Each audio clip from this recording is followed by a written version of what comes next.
Shalom buat para pelayan dan hamba-hamba yang sedang ada untuk melayani Tuhan dengan sukacita. Di dalam Alkitab, kata leaders itu hanya disebutkan beberapa kali saja. Akan tetapi Alkitab mencatat ada 900 lebih kata pelayan itu disebutkan di dalam Alkitab. Saya pelajari tentang arti kata pelayan ini pada waktu saya mendengarkan seseorang dari rekan kami yang mulai bermimpi. Hari itu dia menceritakan mimpinya pada waktu dia masih berusia 11 tahun. Dan disitulah dia bermimpi tentang sebuah masa pengangkatan. Di mana dia itu sedang berbaris untuk bersama orang-orang yang begitu banyak. Dan hari itu setiap dari orang-orang dibagikan kendaraan-kendaraan. Tapi ada seorang malaikat yang menjaga. Setiap kali orang yang datang dan disebutkan namanya akan dicari. Namanya, apakah namanya tercantum atau tidak di dalam daftar itu. Dan hari itu seperti yang anak itu lakukan. Dia berbaris dan dia dengan yakin bahwa dia ini namanya akan ada. Kenapa? Karena orang tuanya melayani. Karena dia melayani Tuhan. Karena dia adalah pemimpin dari kelompok anak muda. Jadi pada waktu dia ditanya, apakah namamu ada di dalam daftar? Dengan yakin dia berkata, pasti namaku ada di dalam daftar. Tapi sesuatu yang mengejutkan. Pada waktu namanya itu dicari sampai 2 kali. Dia tidak dapati nama itu. Dan dia berkata, tolong cari sekali lagi karena aku percaya nama itu ada. Karena aku sudah melayani, kedua orang tuaku sudah melayani dan dia yakin namanya ada. Tapi pada waktu dicari sekali lagi dikatakan, maaf, namamu tidak ada. Dan hari itu dia terbangun dengan sebuah perasaan yang tidak pernah bisa dia lupakan sampai hari ini. Dan yang dia tahu itu adalah sebuah masa pengangkatan. Pada waktu namanya tidak terdaftar, namanya tidak tertulis, dia tahu bahwa dia tidak bisa terangkat. Dan di situ ada sebuah tulisan yang sangat besar, yaitu mene mene tekel ufarsim. Engkau ditimbang dan engkau didapati terlalu ringan. Dan hari ini pada waktu saya mendengarkan mimpi itu, Tuhan berkata, nak, sekali lagi memiliki hati seorang pelayan, itu akan membawa engkau memiliki bobot. Itu akan membuat engkau menjadi punya bobot pada waktu engkau ditimbang. Itu yang menjadi syarat-syarat yang harus kita miliki untuk punya bobot, untuk pada waktu kita ini bisa terangkat. Pada waktu Tuhan Yesus datang kedua kalinya. Seperti apa yang Tuhan rindukan tentang seorang pelayan Tuhan?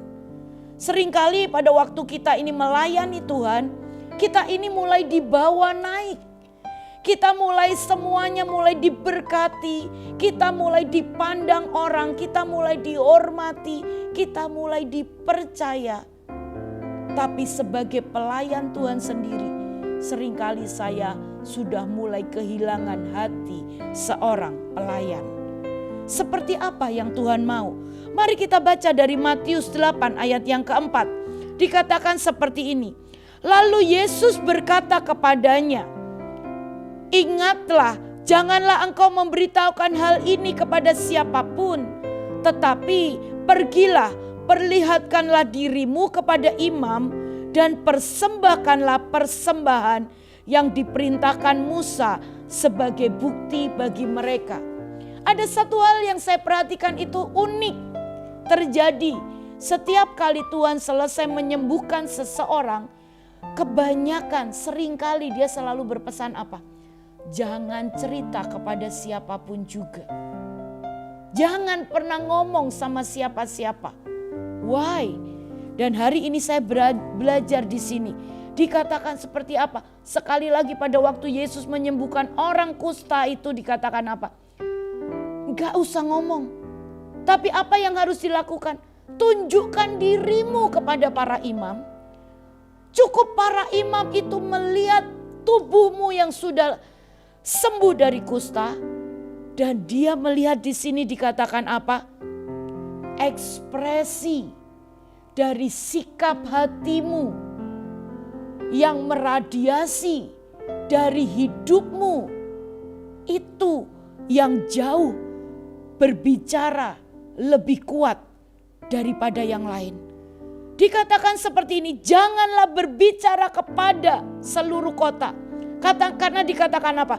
Not your words. Tetapi kesaksian itu akan terjadi bukan lewat kata-katamu, tapi lewat pada waktu kamu menunjukkan. Seorang imam melihat tubuhmu sudah bersih dan dia melihat semua kasih yang meradiasi, sebuah kekudusan, sebuah ucapan syukur, sebuah spiritual attitude yang keluar dari dalam hidupmu.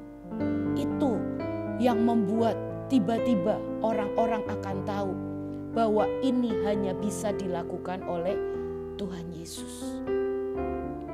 Seringkali kita pelayan Tuhan, ada begitu banyak khotbah-khotbah, ada begitu banyak perkataan-perkataan, tapi kita lupa. Firman ini mengajarkan kepada saya, ternyata ada sebuah yang lebih keras daripada khotbah-khotbah kita. Ada perkataan-perkataan yang lebih keras daripada pada waktu apa yang kita keluarkan pada waktu kita menginjil. Itu yang keluar, yang meradiasi dari hidupmu, dari setiap firman yang keluar dari dalam hidupmu. Saya ini hari-hari ini sedang mempelajari, ada satu tokoh revivalist yaitu Smith. Dia ini benar-benar dia hidupnya diselaraskan dengan firman. Hidupnya sangat mencintai firman Tuhan. Hari itu saya melihat, saya pelajari apa yang dilakukan Smith. Mungkin kita ini hanya membaca Alkitab beberapa pasal demi pasal setiap harinya. Tapi apa yang dilakukan Smith? Dia merenungkan firman setiap 15 menit. Dia merenungkan satu ayat. Setiap 15 menit dia merenungkan ayat. Setiap 15 menit dia merenungkan ayat. Sehingga hidupnya sangat menyatu dengan firman Tuhan. Apa yang terjadi? Apa yang berefek? Smith, pada waktu Smith bertemu dengan orang yang terikat, ada kelepasan langsung terjadi. Pada waktu Smith bertemu dengan orang-orang yang berdosa, ada yang dikatakan pertobatan itu langsung terjadi. Hari ini ada sebuah kabut, ada sebuah yang akan meradiasi dari dalam hidupmu. Itu akan lebih kuat dari setiap perkataan yang bisa diucapkan dengan kata-katamu. Hari ini pelayan Tuhan, mari menyatu dan buat hidupmu selalu diselaraskan dengan firman. Dan semua perkataan ini yang keluar, yang meradiasi dari hidup kita akan jauh lebih kuat dari khotbah-khotbah, akan lebih kuat dari setiap perkataan-perkataan penginjilan yang kita lakukan. Yang kedua, kita belajar untuk arti seorang pelayan. Ya, ini adalah beberapa tentang seorang pelayan. Kita mau baca dari Matius 8 ayat yang ke-6 sampai yang ke-8. Dikatakan seperti ini. Tuan, hambaku terbaring di rumah karena sakit lumpuh dan ia sangat menderita. Yesus berkata kepadanya, aku akan datang menyembuhkan. Tetapi jawab perwira itu kepadanya, Tuan, aku tidak layak menerima Tuan di dalam rumahku. Katakan saja sepatah kata, maka hambaku ini akan sembuh. Hati seorang pelayan ini tidak pengen untuk merepotkan tuannya.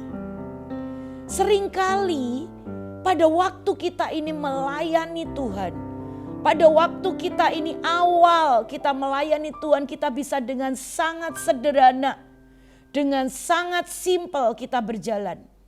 Tapi pada waktu kita mulai diberkati, pada waktu mulai kita diangkat, kita seringkali kehilangan hati seorang pelayan dan kita mulai rewel. Di sini dikatakan, di Alkitabnya kata, Tuhan katakan saja, kamu tidak perlu datang. Dan dia perwira ini tidak pengen ngerepoti Tuhan. Dan dikatakan seperti ini, I don't want to put you to all that trouble. Perwira ini nggak ingin merepotkan Tuhan Yesus dengan semua yang namanya kesusahan-kesusahan, masalah demi masalah. Tapi seringkali kita sebagai pelayan Tuhan, kita lebih mau menarik Tuhan untuk mengerti masuk di dalam masalah kita. Tuhan, pelayananku butuh uang. Tuhan, anakku, keluargaku. Dan kita mau tarik Tuhan masuk ke dalam trouble. Tapi hari ini boleh enggak kita belajar satu perkara, bahwa inilah waktunya kita tidak merepotkan Tuhan. Kenapa? Karena cukup kita ini percaya. Karena sesungguhnya kita yang harus keluar dari sumur-sumur masalah. Kita yang harus keluar dari setiap kerewelan-kerewelan. Kita yang harus keluar dari setiap standar-standar yang kita buat sendiri. Dan kita sekali lagi kembali kepada simple trust kepada Tuhan. Mari pelayan Tuhan, ini waktunya, waktu kita sangat dekat. Dan kita semuanya mempersiapkan diri untuk kita dijemput di awan-awan. Tambahkan bobot, kembali lagi, tambahkan hati untuk melayani. Motivasi, berikan hati untuk melayani. Simple trust, jangan repotkan Tuhan. Dan kita sekali lagi akan bersama-sama dengan Tuhan kita ada di ladang-ladang itu. Shalom, terima kasih. Yeshua HaMashiach memberkati. Amin.